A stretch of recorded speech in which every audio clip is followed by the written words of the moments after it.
저 팀장님, 저 그 돈 안 갚을게요. 당신들이 신용불량자 만들었는데 어떻게 돈을 갚으라는 말씀이십니까?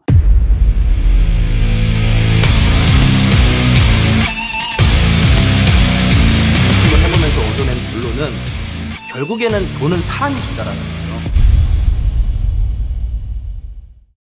안녕하십니까.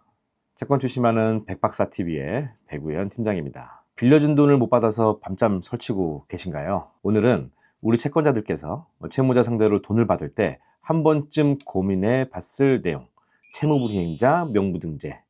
이게 실제로 채무자들 상대로 좋은 강제집행인지 아니면 심히 고민해보고 진행해야 되는 강제집행인지 채무불이행자 명부등재의 장점과 단점에 대해서 명확하게 설명드리고자 카메라를 켰습니다.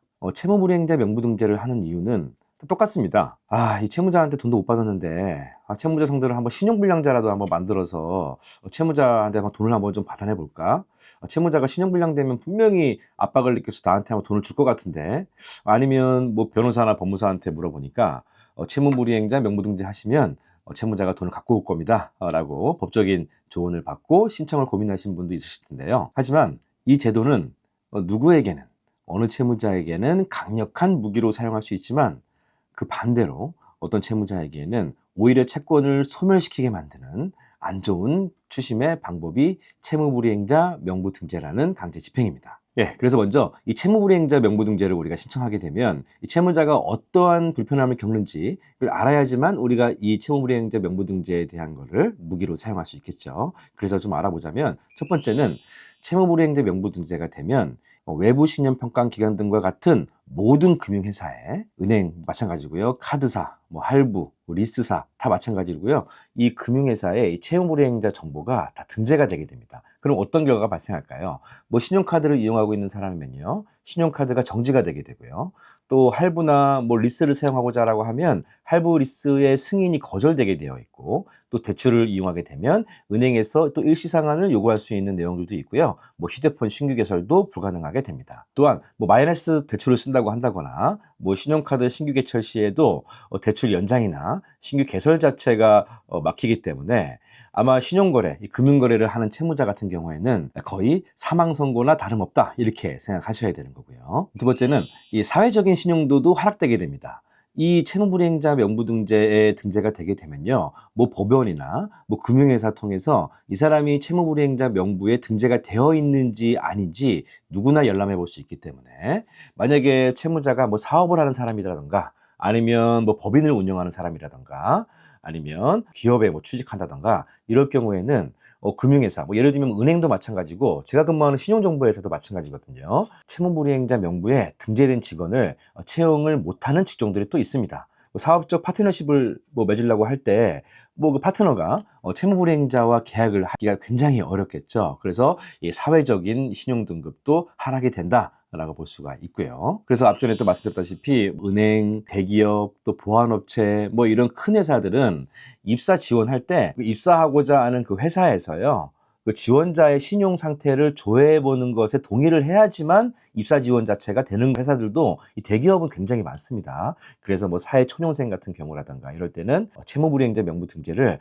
이런 심리적인 강한 압박 용도로도 사용이 가능하겠네요. 그리고 한번 또 채무자가 신용불량자, 그러니까 채무불이행자 명부에 등재가 되게 되면 이 악성 정보들은 10년간 공유됩니다. 그래서 만약에 오늘 채무불이행자 명부등재가 되면 10년 동안 이 악성 정보가 공유되기 때문에 이 채무자 입장에서 봤을 때는 10년 동안 채무불이행자로 살아야 된다라고 볼 수가 있겠죠. 이렇게 들어보시면 이 채무불이행자 명부등재라는 게 이렇게 강력한 내용인데, 이 채권 추심을 전문적으로 하는 이 백 팀장은 앞전의 영상에도 그렇고 오늘도 그렇고 왜 채무불이행자 명부등재를 하지 말라고 채권자들에게 왜 지속적으로 이야기를 하고 있을까요? 그 이유는 이 채무불이행자 명부등재라는 추심 방법은 채무자 상황에 따라 맞춰서 진행해야 되기 때문입니다. 예를 들면요, 채권자께서 저 같은 신용정보회사에 추심 의뢰하기 전부터 이미 신용불량되어 있는 상태였다고 한다 그러면, 이 상태에서 추가적인 또 채무불이행자를 등재하게 되면 채무자 입장에서는 어떤 마음이 들까요? 보통 이런 경우에는 채무자는요,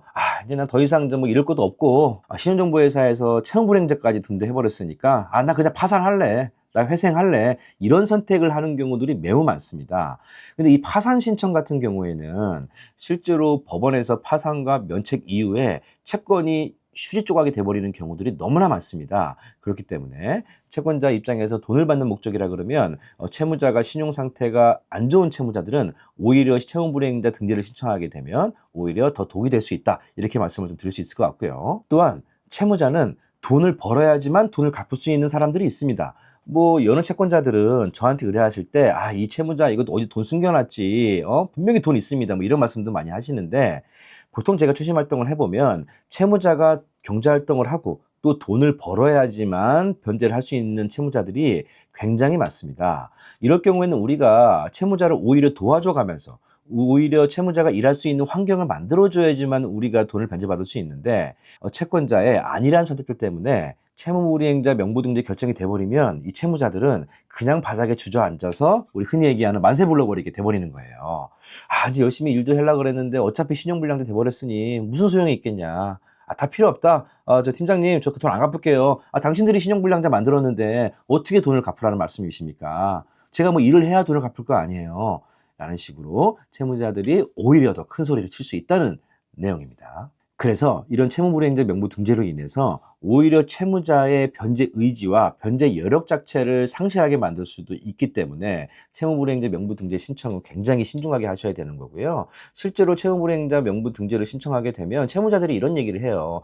진짜 채무불이행자 명부 등재 신청 안 했으면 뭐 대출을 받든 카드론을 받든 현금 서비스를 받든 변제할 수 있는 여력이라도 있는데, 당신들이 채권자가 채무불이행자 만들어 놨으니 이면 신용 상태도 이미 다 망가져서 뭐 그 어떤 것도 할 수 없게 돼버렸다. 뭐 이런 말씀들을 굉장히 많이 하기 때문에 꼭 채무불이행자 명부등재 신청하기 전에는요, 채무자 상황에 맞게 진행하셔야지.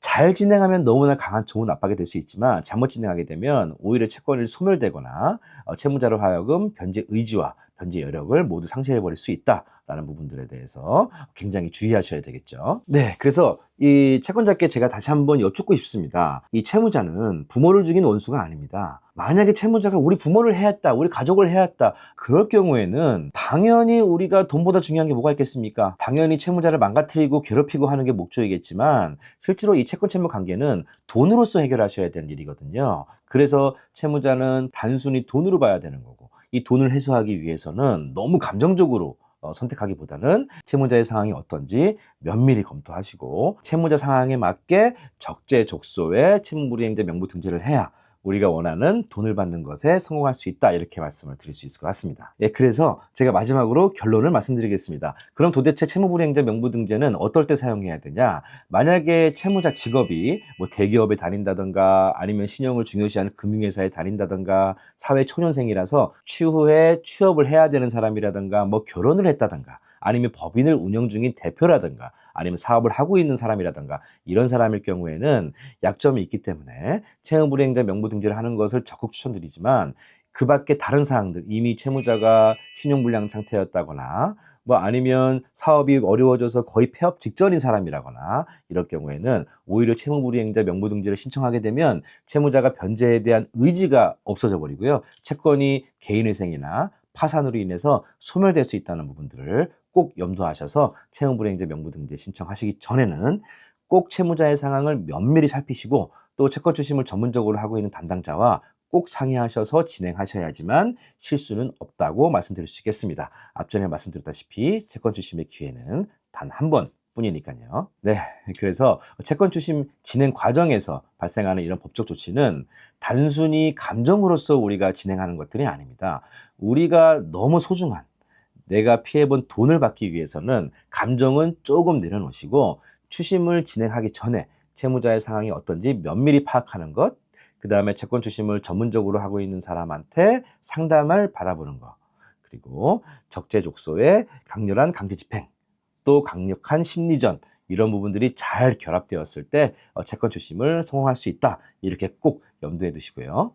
채무불이행자 명부등재에 대한 신청 방법이나 기타 세부적인 내용들이 궁금하시다 그러시면 제 영상 댓글에 남겨주시거나 제 상담 전화 1800-6219에 전화 주시거나 아니면 저희 사무실에 사전에 연락하시고 방문하시면 영상에 담지 못했던 채무불이행자 명부등재에 대한 다른 이야기들을 설명드리도록 하겠습니다. 추후에 또 다른 좋은 내용들로 찾아뵙는 걸로 하고요. 이 영상이 도움되셨다 그러면 구독과 좋아요 부탁드리고, 만약에 전화하시기 좀 부끄럽고 방문하시기 좀 부끄럽다라고 하시는 부분들은 카카오톡 상담도 진행하고 있으니까 편하게 연락 주시면 될 것 같습니다. 그럼 오늘도 먼저 들어가 보겠습니다. 감사합니다.